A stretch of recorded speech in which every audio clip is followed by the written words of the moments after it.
Hey everybody, this is Paul with Rare Dragon Fruit, and we have our 4-week, our 1 month, 28-day update on different strategies to promote root growth from cuttings of dragon fruit.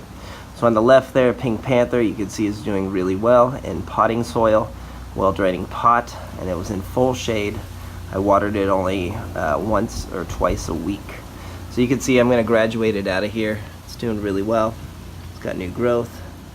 And I don't want to mess with the roots anymore, but I know that they're doing awesome. So I'm going to put that into a part sun with all our other cuttings that are doing really well. Up next is the wood shaving method.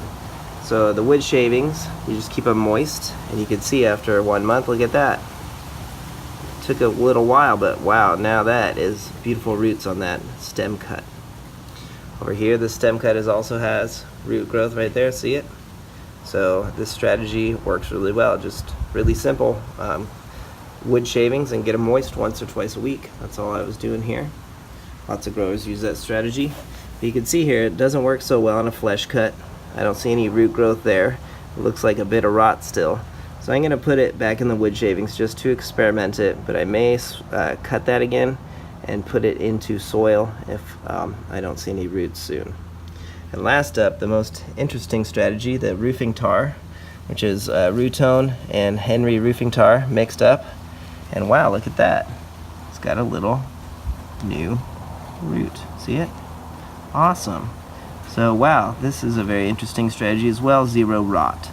So I'll let them go another week or two. I think we'll do a 6-week update, and that'll be the final update on these strategies.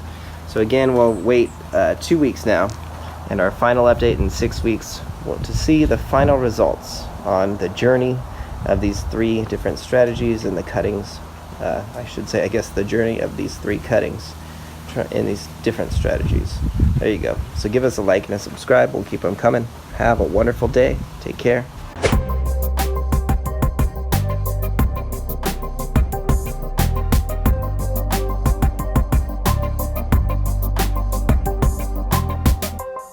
Dude, it's creepy.